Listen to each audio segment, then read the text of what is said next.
जय श्री राम मित्रों, भक्तजनों। आज मैं आपको सूर्य भगवान के देव स्थल लेकर आया हूं। आज रविवार है, तो रविवार को सूर्य भगवान की पूजा अर्चना अगर विष्णु जी के साथ में की जाए तो बहुत ही शुभ फल प्राप्त होता है। तो मैं आपको बताता चलूं कि आज मैं सूर्य भगवान जी के आप लोगों को दर्शन कराने के लिए उनके देव स्थल में आया हूं।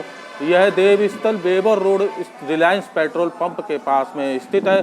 बहुत ही सुंदर और भव्य यह देव स्थल बना हुआ है, तो आप लोग दर्शन कर सकते हैं। सर्वप्रथम ऊपर चौखट पे इनकी गणेश जी की बहुत ही सुंदर प्रतिमा स्थापित की गई है। उसके पश्चात अंदर सूर्य भगवान को रथ के साथ में दिखाया गया है, स्थापित किया गया है।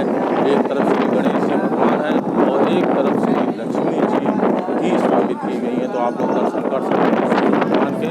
और यह देव स्थल बहुत सुंदर प्रकार से बनाया गया है। तो आप लोगों को बताता चलूँ कि सूर्य भगवान के माता पिता के विषय में तो आप लोग जैसा कि आप लोग देख सकते हैं कितने सुंदर चित्रण प्रतिमाओं को सूर्य भगवान के देव स्थल के बाहर किया गया है।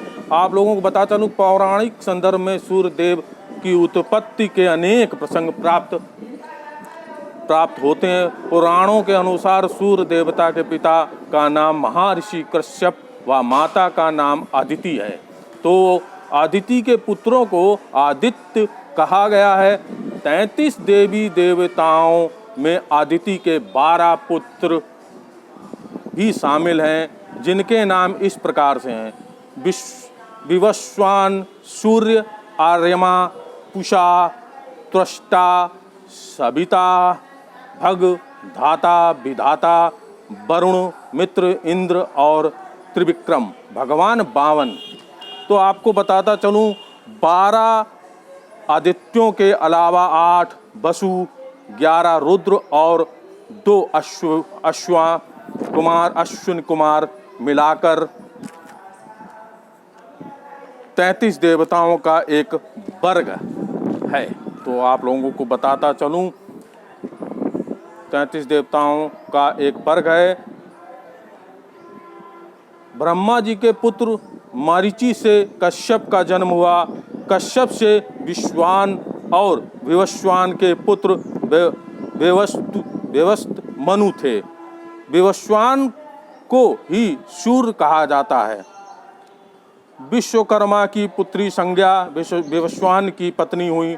उनके गर्भ से सूर्य ने 3 संतानें उत्पन्न हुई। सूर्य से 3 संतानें उत्पन्न हुई, जिनके जैसा कि आपको बताता चलूँ, देखिए आप लोग कितना सुंदर भव्य देव स्थल है ये सूर्य भगवान जी का। तो चारों तरफ सूर्य भगवान के बाहर सूर्य भगवान की कई प्रतिमाएं दिखाई गई हैं, यहाँ पे स्थापित की गई हैं। देख सकते हैं आप लोग कितनी सुंदर भव्य ये प्रतिमाएं सूर्य भगवान की हैं। तो आपको बताता चलूँ, रविवार को सूर्य भगवान की पूजा अर्चना की जाती है। और बताता चलूँ कि सूर्य भगवान की पूजा अर्चना श्री विष्णु जी के साथ में की जाए तो बहुत ही शुभ फल प्राप्त होता है। तो मैंने जैसा कि आपको बताया कि विवस्वान के पुत्र मनु थे। विवस्वान को ही सूर्य कहा जाता है। विश्वकर्मा की पुत्री संज्ञा विवस्वान की पत्नी हुई। उनके गर्भ से सूर्य ने 3 संतानें उत्पन्न हुई, जिनके 1 कन्या 2 पुत्र थे। सबसे पहले प्रजापति श्राद्ध देव, जिन्हें ववस्वत मनु कहते हैं, उत्पन्न हुए। तत्पश्चात यम और यमुना, ये 2 जुड़वा संतानें हुई। आप लोगों को मैं दर्शन सूर्य भगवान के करा रहा हूँ। यमुना को ही कालिंद्री कहा गया है। आप लोगों को बताता चलूँ, यमुना को ही कालिंद्री कहा गया है। यहाँ माता जी सूर्य भगवान की पूजा अर्चना कर रही हैं। सूर्य का तो आपको बताता चलूँ कि सूर्य के तेज को जब संज्ञा सहन ना कर सकी तो उन्होंने अपने ही जैसे छाया नामक प्रकट की। वही छाया बाद में सुवर्णा नाम से विख्यात हुई। उनके पुत्र उत्पन्न तो हुए, सवर्णा मनु नाम से प्रसिद्ध हुए। उनके शनिश्वर शनि और तप्ती नामक कन्या भी उत्पन्न हुई। तो आपको बताऊं, यम जो थे वो धर्मराज कहलाए और सवर्ण मनु प्रजापति हुए।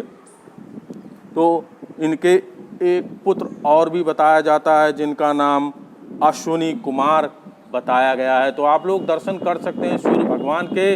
और मैं सुधीर परमार ब्लॉग आप लोग सब्सक्राइब कीजिए और रोज़ नित्य नए देव स्थलों के दर्शन आप लोग कर सकते हैं। आप लोगों को बाहर के शांतिपूर्ण वातावरण के भी मैं दर्शन करा रहा हूं।